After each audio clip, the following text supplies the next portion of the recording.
நாடு முழுவதும் பல குற்ற சம்பவங்கள் நடந்துகிட்டு தான் இருக்கு. காவல்துறையினரும் விசாரிச்சுக்கிட்டு தான் இருக்காங்க. அது மாதிரியான பல குற்ற சம்பவங்களின் தொகுப்பு தான் நிகழ்தகவு.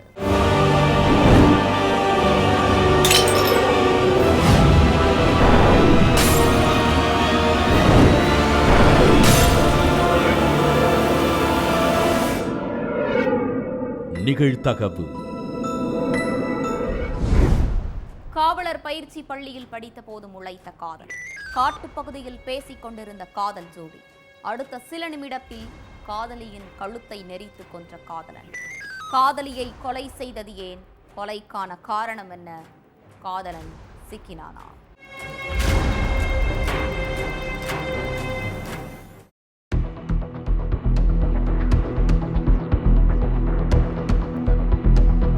முகத்துல ஒருவித பதற்றத்தோட போலீஸ் ஸ்டேஷனுக்கு வந்திருக்காரு ஒரு இளைஞர். தம்பி என்னாச்சுப்பான்னு காவலர்கள் கேட்டப்ப, சார் என்னோட காதலியை கொலை பண்ணிட்டேன்னு சொல்லி அதிர வச்சிருக்கார். அடுத்து முழுமையா விசாரிச்சப்பதான் அந்த இளைஞர் யாரு, கொலை செய்யப்பட்ட பொண்ணு யாரு, எதுக்காக கொலை நடந்துச்சுன்னு எல்லாத்துக்குமே விடை கிடைச்சது. விருதுநகர் ராஜபாளையம் பக்கத்துல உள்ள தளவாய்புரம் பகுதியைச் சேர்ந்தவர் வெள்ளைச்சாமி. இவரோட 19 வயசு மகளான உமா தென்காசி பாறைப்பட்டியில உள்ள ராம் என்ற பிரைவேட் காவலர் கோச்சிங் சென்டர்ல படிச்சுட்டு இருந்தாங்க. அதே கோச்சிங் சென்டர்லயே குளக்கட்டாறு பகுதியைச் சேர்ந்த மாரிராஜோட 25 வயசான மகன் ராஜேஷும் படிச்சிருக்கார். படிப்பு சம்பந்தமா நட்பா பேச ஆரம்பிச்ச 2 பேருக்கும் நாளடைவில் காதல் மலர்ந்திருக்கு. கோச்சிங் சென்டருக்கு போயிட்டு வீட்டுக்கு போறப்ப 2 பேரும் அடிக்கடி ஹோட்டல்ல போய் சாப்பிடுறது, ஜூஸ் குடிக்கிறது, கோவிலுக்கு போறதுன்னு இருந்திருக்காங்க. அதே மாதிரி தான் வகுப்பு முடிஞ்சு பைக்ல ஒன்னா போயிருக்காங்க காதல் ஜோடி. தூத்துக்குடி கழுகுமலை பக்கத்துல உள்ள கஸ்தூரி ரங்கபுரம் காட்டு பகுதிக்கு போயிருக்காங்க. 2 பேருமே வெவ்வேறு சமூகங்கிறதால கல்யாணத்துக்கு ஒத்துக்க மாட்டாங்க. அவங்கள மீறி நான் வீட்டை விட்டு வரமாட்டேன்னு உமா சொன்னதா தெரியுது. அப்போ லவ் பண்றதுக்கு முன்னாடியே நம்ம 2 பேரும் வெவ்வேறு சமூகம்னு நான் சொல்லிட்டேன். அந்த நேரம் சமூகம் எல்லாம் ஒரு பிரச்சனையா, மனசுதான் முக்கியம்னு சொல்லிட்டு இப்ப வந்து சமூகத்தை காரணம் காட்டுறது என்ன நியாயம் இருக்குன்னு ராஜேஷ் கேட்டதா சொல்லப்படுது. 2 பேரும் போலீஸ் வேலைக்கு போன பிறகு யாரு எதிர்த்தாலும் கல்யாணம் பண்ணிக்கலாம்னு ராஜேஷ் சொல்ல, என் பெற்றோரை மீறி நான் கல்யாணம் பண்ணிக்க மாட்டேன்னு உமா விடாப்பிடியா நின்னதா தெரியுது. அதனால 2 பேருக்கும் இடையில வாக்குவாதம் முத்தினதா சொல்லப்படுது. காதலிக்கும் போது எதுவுமே சொல்லாம கடைசி நேரத்துல கதை சொல்றையான்னு ஆத்திரப்பட்ட ராஜேஷ் கோபத்துல உமாவோட கழுத்தை நெரிச்சிருக்கார். அதுல மூச்சு திணறி சம்பவ இடத்திலேயே உயிரிழந்துட்டாங்க உமா. சும்மா மிரட்டுவதற்காக கழுத்தை நெரிச்ச ராஜேஷ் காதலி உயிரிழந்ததும் என்ன செய்யறதுன்னு தெரியாம அழுதுருக்கார். அதுக்கு பிறகு பக்கத்துல உள்ள வெம்பக்கோட்டை போலீஸ் ஸ்டேஷன்ல போய் சரணடைஞ்சிருக்கார். நடந்த விஷயத்தை எல்லாம் கேட்ட அங்க இருந்த போலீசார் கொலை நடந்த இடம் கழுகுமலை லிமிட்ல வர்றதால அங்க உள்ள போலீஸ் ஸ்டேஷனுக்கு அழைச்சிட்டு போய் ஒப்படைச்சிருக்காங்க. அதுக்கு பிறகு வழக்கு பதிவு பண்ண கழுகுமலை போலீசார் ராஜேஷ அழைச்சிட்டு கஸ்தூரி ரங்கபுரம் காட்டுப்பகுதிக்கு போய் உமாவோட சடலத்தை மீட்டு போஸ்ட்மார்ட்டத்துக்கு அனுப்பி வச்சிருக்காங்க. ஒரு நிமிஷம் வந்த கோபத்தால காதலியை கொலை செஞ்சுட்டு சிறைக்கு போன காதலன் ராஜேஷோட காக்கி சட்டை கனவு மட்டும் கலையல, கூடவே உமாவோட அரசு வேலை கனவும் கலைஞ்சதோட அவங்க உயிரும் போயிருக்கு. ஒரே குடும்பத்தைச் சேர்ந்த 3 பேர் படுகொலை. மூத்த மகன் மீது காவல் நிலையத்தில் புகார் அளித்த இளைய மகன். போலீசாரின் கிடுக்குப்பிடி விசாரணையில் உண்மைகளை கொட்டிய மூத்த மகன். தந்தை, சகோதரி, சிறுமி என 3 பேரையும் கோடாரியால் வெட்டி கொலை செய்ததாக வாக்குமூலம். மூத்த மகனின் கொலை வெறிக்கு என்ன காரணம்? கொலையாளி கைது செய்யப்பட்டாரா? நடந்தது என்ன?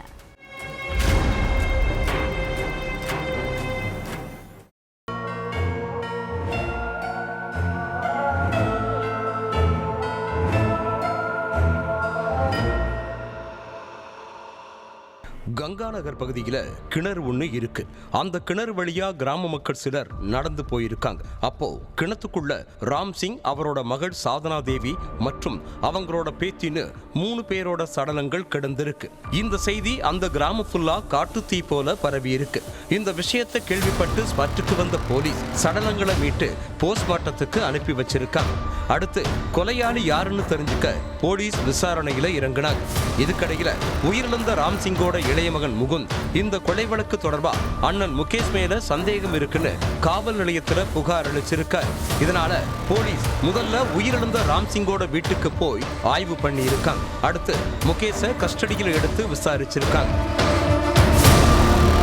அப்போ முகேஷ் கிட்ட உங்க தந்தை சகோதரி சிறுமின்னு 3 பேரும் எத்தனை நாட்களா காணாம போயிருந்தாங்க, நீங்க ஏன் காவல் நிலையத்துல புகார் அளிக்கணும்னு கேட்டிருக்காங்க. அதுக்கு முகேஷ் முன்னுக்கு பின் முரணா பதிலளிச்சிருக்கார். இதனால முகேஷ் மேல சந்தேகப்பட்ட போலீஸ் அவர்கிட்ட தங்களோட பாணியில விசாரிச்சிருக்காங்க. அதுலதான் கொலைக்கான காரணம் தெரிய வந்திருக்கு. உத்தரப்பிரதேசத்தில் உள்ள பிரயாக்ராஜ் கங்கா நகர் பகுதியைச் சேர்ந்தவர் ராம்சிங். இவருக்கு முகேஷ், முகுந்த், சாதனா தேவின்னு 3 பசங்க இருக்காங்க.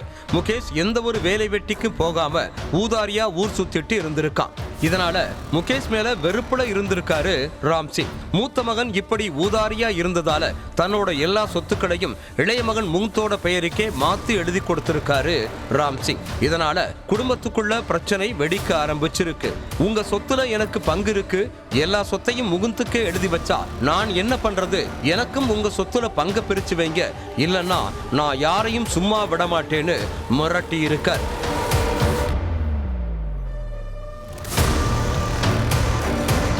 அதுக்கு ராம்சிங், நீ வேலை வெட்டிக்கு போகாம ஊதாரியா ஊர் சுத்திட்டு இருக்க, இந்த சொத்தை உன் பெயருக்கு எழுதி வச்சனா நீ அதையும் வித்து எல்லாத்தையும் அழிச்சிருவ, அதனால அந்த சொத்துல உனக்கு பங்கே கொடுக்க மாட்டேன்னு பிடிவாதமா சொல்லி இருக்கார். அதே மாதிரி உன் தம்பி தான் பொறுப்பா இருக்கான், அதனால அவனுக்குத்தான் எல்லா சொத்தும்னு சொல்லி இருக்கார். இதனால முகேஷ்க்கு தன்னோட குடும்பத்துக்காரங்க மேல கோபம் அதிகமாக இருக்கு. சொத்து கிடைக்காத விரக்தியில இருந்த முகேஷ் வீட்டுல இருந்த எல்லாரையும் கொலை பண்ண திட்டம் போட்டிருக்கான். சம்பவத்தன்னைக்கு நைட்டு ராம்சிங் தன்னோட மகள் சாதனா தேவி மற்றும் பேத்தியோட வீட்டுல தூங்கிட்டு இருந்தாங்க. அப்போ முதல்ல தன்னோட தந்தை ராம்சிங் அறைக்கு போன முகேஷ் தந்தையோட கழுத்தை நெரிச்சு கொண்டு இருக்கான். அதை பார்த்த மகள் சாதனா தேவியும் அவங்க பேத்தியும் முகேஷை தடுத்து இருக்காங்க. அப்போ 2 பேரையும் சர்ற மாரியா தாக்குன முகேஷ் வீட்டுல இருந்த கோடாரியை எடுத்துட்டு வந்து 3 பேரையும் முகத்திலேயே கொடூரமா தாக்கி இருக்கான். இதுல நிலை குலைந்த 3 பேரும் சம்பவ இடத்திலேயே துடிதுடிச்சு உயிரிழந்துட்டாங்க. அடுத்து 3 பேரோட சடலங்களையும் வெளியில எடுத்துட்டு போன முகேஷ் அங்குள்ள கிணத்துல வீசிட்டு ஒன்னும் தெரியாத மாதிரி வீட்டுல இருந்திருக்கான். விசாரணையோட முடிவுல எல்லா உண்மைகளையும் தெரிஞ்சுக்கிட்ட போலீஸ் முகேஷை அரெஸ்ட் பண்ணி சிறையில அடைச்சிட்டாங்க. வியாபாரியை பிடித்து காவல் நிலையத்திற்கு சென்று கொண்டிருந்த போலீஸ் ஜீப்பில் இருந்து இழுத்து கீழே தள்ளி வியாபாரியை அரிவாள் கத்தியால் சரமாரியாக வெட்டிய இருவர். வியாபாரி இரத்த வெள்ளத்தில் சம்பவ இடத்திலேயே துடிதுடிக்க உயிரிழப்பு. வியாபாரி கொலை செய்யப்பட்டது ஏன்? காவல் நிலையத்திற்கு முன்பு நடந்த கொடூர சம்பவத்தின் பின்னணி என்ன?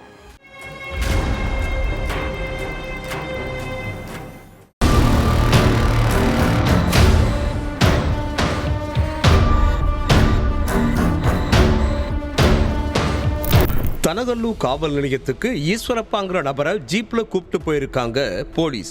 அப்போ அந்த ஜீப்பை சுத்தி வளைச்ச ஹரி, செல்லப்பான்னு 2 பேரும் அந்த இளைஞரை தரன்னு வெளியில இழுத்து போட்டு சர்றமாரியா தாக்கி இருக்காங்க. தடுக்க வந்த போலீசாரையும் தாக்குன அந்த 2 பேரும் மறைச்சு வச்சிருந்த அரிவாள் கத்தி எடுத்து ஈஸ்வரப்பாவோட கை, கால், முகம்னு எல்லா இடங்களையும் சர்றமாரியா வெட்டி இருக்காங்க. இதுல சம்பவ இடத்திலேயே சுருண்டு விழுந்த அவரு துடிதுடிச்சு உயிரிழந்துட்டார். ஈஸ்வரப்பா உயிரிழந்ததை தெரிஞ்சுக்கிட்ட 2 பேரும் அங்க இருந்து தப்பிச்சு ஓட பார்த்திருக்காங்க. ஆனா அவங்கள சம்பவ இடத்திலேயே சுத்தி வளைச்சு பிடிச்ச போலீஸ் ஹரி கிட்டையும் செல்லப்பா கிட்டையும் விசாரணையில இறங்குனாங்க. அதுலதான் இந்த கொலை எதனால நடந்துச்சு, இதுக்கு மூல காரணம் என்ன அப்படின்னு எல்லாம் தெரிய வந்துச்சு. ஆந்திராவில் உள்ள ராகினேப்பள்ளி கிராமத்தைச் சேர்ந்த ஹரிக்கும் அதே பகுதியைச் சேர்ந்த பெண் ஒருத்தங்களுக்கும் சில வருஷங்களுக்கு முன்னாடி கல்யாணமாக இருக்கு. இந்த தம்பதிக்கு இப்ப வர குழந்தை இல்லைன்னு கூறப்படுது. ஹரி பக்கத்துல உள்ள கம்பெனியில வேலை பார்த்துட்டு இருந்திருக்கார். வார விடுமுறை நாட்கள்ல மனைவிய பல இடங்களுக்கு கூப்பிட்டு போயிட்டு மகிழ்ச்சியாவும் வாழ்ந்துட்டு வந்திருக்காரு ஹரி. இதுக்கிடையில ஹரியோட மனைவிக்கும் அதே பகுதியைச் சேர்ந்த வியாபாரி ஈஸ்வரப்பாங்கிற நபருக்கும் பழக்கம் ஏற்பட்டு இருக்கு. நார்மலா பேச ஆரம்பிச்ச 2 பேரும் அதுக்கப்புறம் போன் நம்பரை பரிமாறிக்கிட்டு எந்த நேரமும் போன்லயே மூழ்கி போய் கிடந்திருக்காங்க. இதுவே அவங்களுக்குள்ள தகாத உறவாவும் மாறி இருக்கு. கணவன் வேலைக்கு போனதுக்கு அப்புறம் ஈஸ்வரப்பாவை அடிக்கடி வீட்டுக்கு கூப்பிடுற அந்த பெண் அவர் கூட தனிமையிலையும் இருந்திருக்காங்க.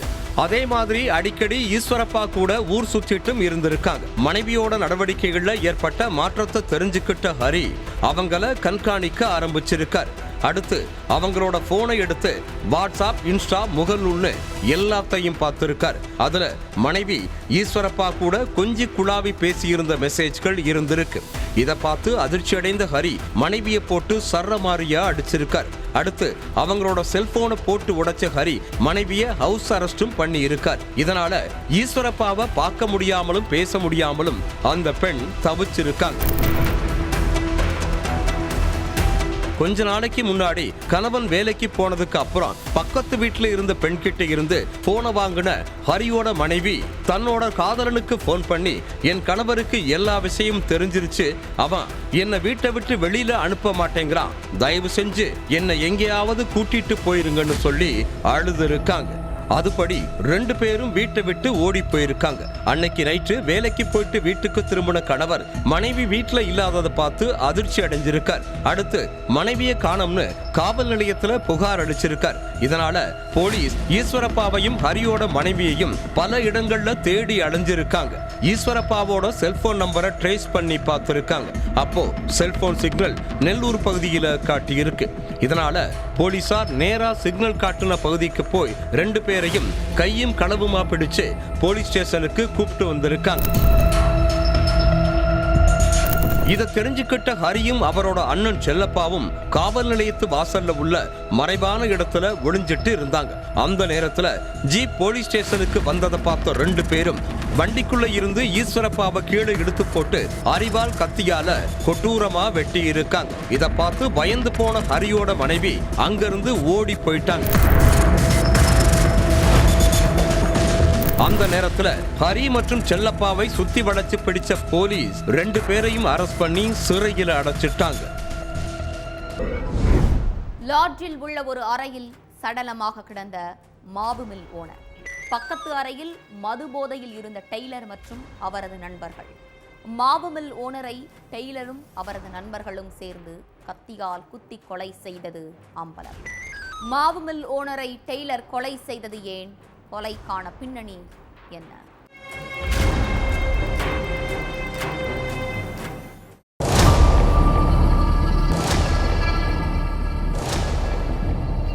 நைட்டு 10 மணிக்குள்ள வீட்டுக்கு வர கணவர் 12 மணியாகியும் வரவே இல்லை. பல இடங்கள்ல தேடி பார்த்த மனைவி கணவரோட நண்பர்களுக்கும் போன் பண்ணி இருக்காங்க. ஆனா எங்க இருக்காருன்னு கண்டுபிடிக்க முடியல. அதுக்கு பிறகு போலீஸ் ஸ்டேஷன்ல போய் கம்ப்ளைண்ட் கொடுத்த மனைவி தன்னோட கணவரை காணோம், கடைசியா அவரோட நண்பர் கௌதம் கூட தான் போனாரு, அவரோட செல்போன் என்னும் சுவிட்ச் ஆஃப்ல இருக்குன்னு சொல்லி இருக்காங்க. அதுக்கு பிறகு வழக்கு பதிவு செஞ்ச போலீசார் கௌதமோட செல்போன் என்ன ட்ரேஸ் பண்ணி இருக்காங்க. அப்போ தென்காசி குற்றாலம் பகுதியில் உள்ள ஒரு லாட்ஜோட லொகேஷன் காட்டியிருக்கு. அந்த லொகேஷன் படி அந்த லாட்ஜுக்கு போன போலீசார் ஒவ்வொரு அறைகளையும் செக் பண்ணி இருக்காங்க. அப்பதான் அதிர்ச்சியே காத்திருந்துச்சு. ஒரு ரூம்ல ஒருத்தர் கத்தியால குத்தப்பட்டு உயிரிழந்து கிடந்திருக்கார். அந்த அறைக்கு பக்கத்துல உள்ள அறையில 3 பேரு மது போதையில இருந்திருக்காங்க. அந்த 3 பேரையும் பிடிச்சு விசாரிச்சப்பதான் பல உண்மைகள் வெளியே வந்துச்சு. நெல்லை வீரவநல்லூர் பக்கத்துல உள்ள மேலப்புதுக்குடி பகுதியைச் சேர்ந்தவர் ராம்குமார். இவரு அதே பகுதியில மாவு மில்லு நடத்திட்டு இருந்திருக்கார். அந்த மாவு மில்லுக்கு எதிரில கௌதம்ங்கிறவரு டெய்லர் கடை நடத்திட்டு இருந்திருக்கார். எதிரெதிரில இருந்த 2 பேருக்கும் 7ஆம் பொருத்தமா இருந்திருக்கு. டெய்லர் கடையில வெட்டி போடுற துண்டு துணிகள் எல்லாம் காத்துல பறந்து மாவு மில்லுக்குள்ள வந்திருக்கு. அப்போ ஒரு கடையை ஒழுங்கா நடத்த முடியல, குப்பை முழுவதும் பறந்து எங்க மில்லுக்குள்ள வருது, ஒழுங்கா நடத்துறதா இருந்தா நடத்து, இல்லன்னா நடக்கிறதே வேறன்னு ராம்குமார் சண்டை போட்டதா சொல்லப்படுது. பதிலுக்கு பதில் கத்துன கௌதம் மாவு மில்லுல உள்ள தூசியெல்லாம் பறந்து என் கடைக்குள்ளதா வருது, நீங்களும் ஒழுங்கா மில் நடத்துறதா இருந்தா நடத்துங்கன்னு திட்டி இருக்கார். நித்தம் 2 பேருக்குள்ளேயும் இந்த வாக்குவாதம் தான் நடந்திருக்கு. ஆனா 2 பேர்ல யாரும் விட்டு கொடுக்கிற மாதிரியே தெரியல. ஒரு கட்டத்துல கடுப்பான கௌதம் ராம்குமாரோட கதையை முடிச்சாதான் நிம்மதியா கடையை நடத்தலாம்னு முடிவுக்கு வந்திருக்கார். அதனால தன்னோட நண்பர்கள் மணிகண்டன், முகமது ஆசிக் 2 பேர்கிட்டையும் மனக்குமுறலை கொட்டுன கௌதம் ராம்குமாரை தீர்த்து கட்டணும்னு சொல்லி இருக்கார். நண்பன் சொன்னதும் 2 பேருமே ஓகே சொல்லி இருக்காங்க. அடுத்து கொலைக்கான திட்டம் போட்ட கௌதம் நல்லவன் போல ராம்குமாரோட கடைக்கு போயிருக்கார்.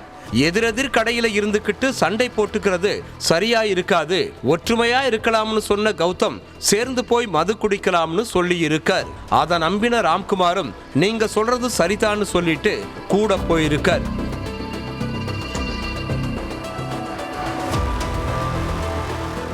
குற்றாலத்தில் உள்ள ஒரு தனியார் லாட்ஜுக்கு போய் கௌதம், ராம்குமார், மணிகண்டன், முகமது ஆசிக் 4 பேரும் மது குடிச்சிருக்காங்க.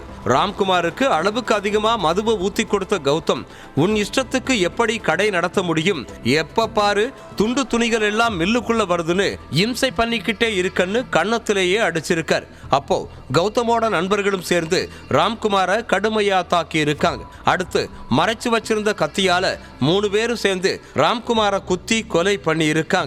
அதுக்கு பிறகு பக்கத்துல இன்னொரு ரூம் புக் பண்ணி அந்த ரூமுக்கு 3 பேருமே போய் மது குடிச்சிட்டு போதையில இருந்திருக்காங்க.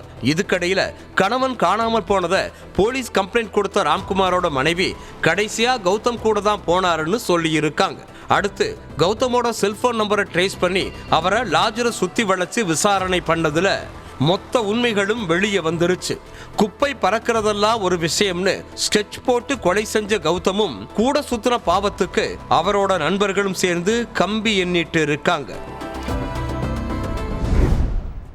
சாலையில் நடந்து சென்று கொண்டிருந்த இளைஞரை வழிமறித்த 4 பேர் கொண்ட கும்பல். இளைஞரை அரிவாளால் சரமாரியாக வெட்டி கொலை செய்துவிட்டு தப்பி ஓடிய கொடூரம். துள்ள துடிக்க நடுரோட்டில் கொத்தனார் உயிரிழப்பு. கொத்தனாரை கொலை செய்த கும்பல் யார்? கொத்தனாருக்கும் கொலை செய்த கும்பலுக்கும் என்ன தொடர்பு? நடந்தது என்ன?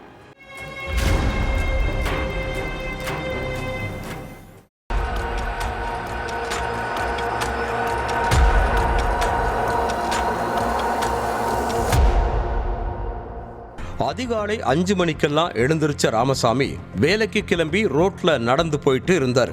அப்போ ஆவியூர் பகுதியில வச்சு அவரை வழிமறிச்ச 4 பேர் கொண்ட கும்பல் ராமசாமி கிட்ட பயங்கரமா வாக்குவாதம் பண்ணி இருக்காங்க. அடுத்து மறைச்சு வச்சிருந்த அரிவாளை எடுத்த அந்த நபர்கள் ராமசாமிய கண்மூடித்தனமா ரத்தம் தெறிக்க தெறிக்க வெட்டி இருக்காங்க. அதுக்கப்புறம் அந்த கும்பல் அங்கிருந்து தப்பிச்சு போயிட்டாங்க. இந்த விஷயத்தை கேட்டு ஸ்பாட்டுக்கு வந்த போலீஸ் சடலத்தை மீட்டு போஸ்ட்மார்ட்டத்துக்கு அனுப்பி வச்சாங்க. அடுத்து கொலையாளி யாருன்னு கண்டுபிடிக்க அந்த ஏரியாவில் உள்ள மொத்த சிசிடிவி காட்சிகளையும் எடுத்து ஆய்வு பண்ணி இருக்காங்க. ஆனா சிசிடிவி காட்சி மூலமா எந்த ஒரு துப்பும் கிடைக்கல.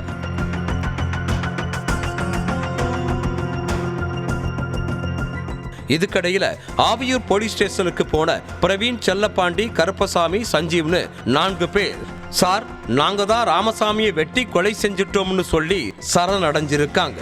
விருதுநகர்ல உள்ள காரியாபட்டி பகுதியைச் சேர்ந்த ராமசாமி கொத்தனார் வேலை செஞ்சுட்டு இருந்தார். இவருக்கு கல்யாணமாகி குழந்தைகள் இருக்காங்க. இவரோட வீடும் இவரது அண்ணன் வெங்கடேசன் வீடும் பக்கத்துல தான் இருக்கு. வெங்கடேசனுக்கு பிரவீன் ஒரு மகன் இருக்கான். எந்த ஒரு வேலை வெட்டிக்கும் போகாத பிரவீன் வேண்டாத சேர்க்கையால கஞ்சா மதுவுக்கு அடிமையாகி ஊதாரியா ஊர் சுற்றிட்டு இருந்திருக்கான். ஏற்கனவே கஞ்சா போதையில சிறுவர்களை தாக்குன கேஸும் பிரவீன் மேல இருக்குன்னு கூறப்படுது. இந்த நிலையில வெங்கடேசன் குடும்பத்துக்கும் ராமசாமி குடும்பத்துக்கும் ரொம்ப நாட்களாகவே சிறு சிறு பிரச்சனை ஏற்பட்டு இருக்கு. இதனால 2 வீட்டுக்காரங்களும் பேசிக்கிறது இல்ல. அண்ணன் தம்பியாவே இருந்தாலும் 2 பேருமே எதிரும் புதிருமாக தான் இருந்திருக்காங்க. இதுக்கிடையில ராமசாமியோட 3 அடி நிலத்துல வெங்கடேசனோட வீடு இருந்ததா கூறப்படுது. அதனால ராமசாமி அந்த 3 அடி நிலத்தை கேட்டு பிரச்சனை பண்ணி இருக்காரு. இதனால 2 குடும்பத்துக்குள்ளேயும் பிரச்சனை பூதாகரமா வெடிச்சிருக்கு. வெங்கடேசனும் ராமசாமியும் அடிக்கடி மாறி மாறி அடிச்சுக்கிட்டு சண்டை போட்டுக்கிட்டும் இருந்திருக்காங்க.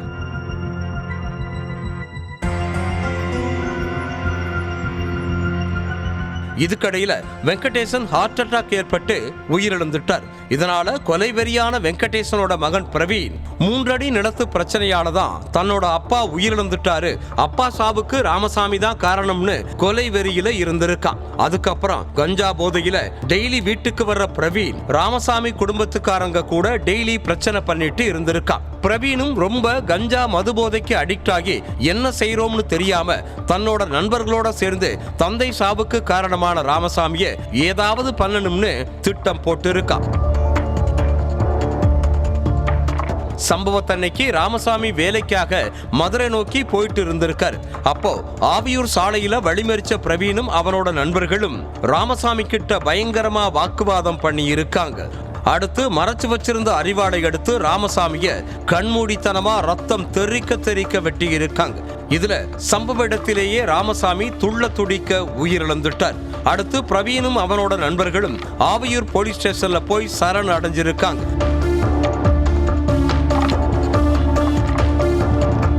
ஆவியூர் பகுதியில கஞ்சா நடமாட்டம் அதிக அளவு இருக்கிறதால இது தொடர்பா காவல்துறை நடவடிக்கை எடுக்கணும்னு பொதுமக்கள் கோரிக்கை விடுத்திருக்காங்க. தனது தாயுடன் தகாத உறவில் இருந்த கூலி தொழிலாளியை 2 முறை கண்டித்த இளைஞர்.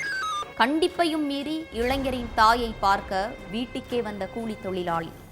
தாய்க்கும் கூலி தொழிலாளிக்கும் வாக்குவாதம் ஏற்பட்ட போது திடீரென வீட்டுக்குள் வந்த இளைஞர் கூலி தொழிலாளியின் தலையில் கல்லை தூக்கி போட்டும் சுத்திகளால் அடித்தும் கொலை செய்த இளைஞர்.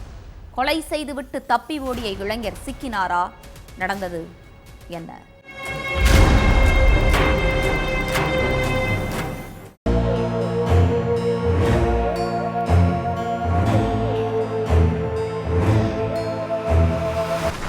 தொழிலாளிய ஒரு இளைஞர் சரமாரிய அடிச்சு தலையில கல்ல தூக்கி போட்டு கொலை செய்ததை பார்த்த மக்கள் போலீஸுக்கு தகவல் கொடுத்திருக்காங்க.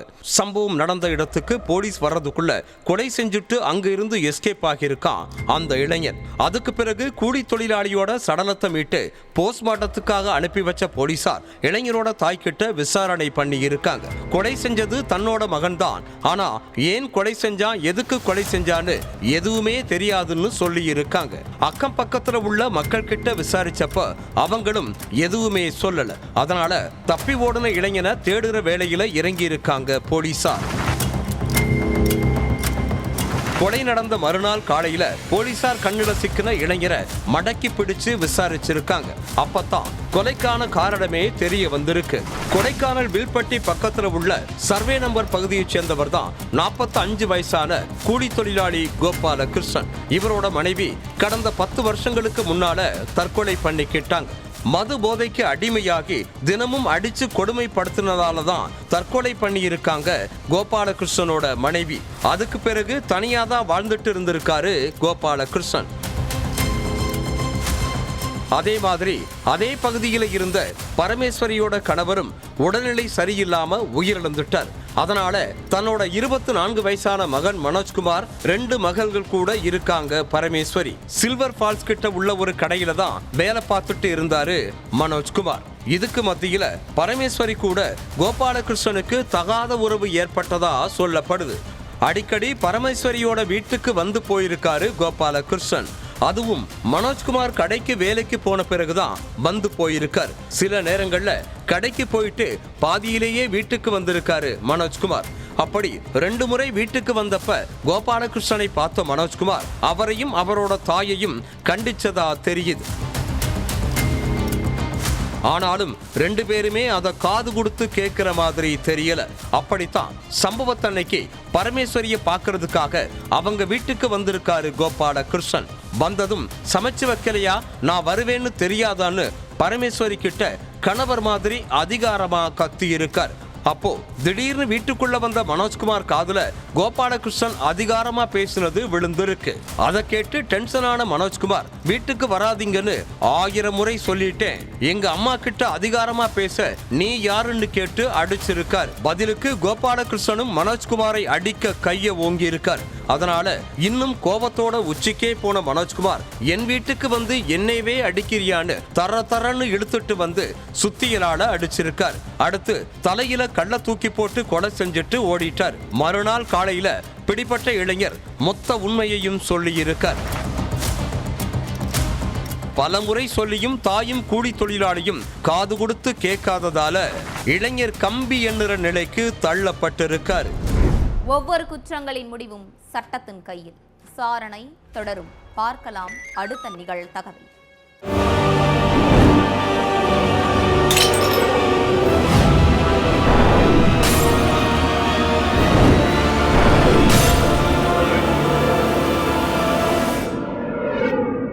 நிகழ்தகவு.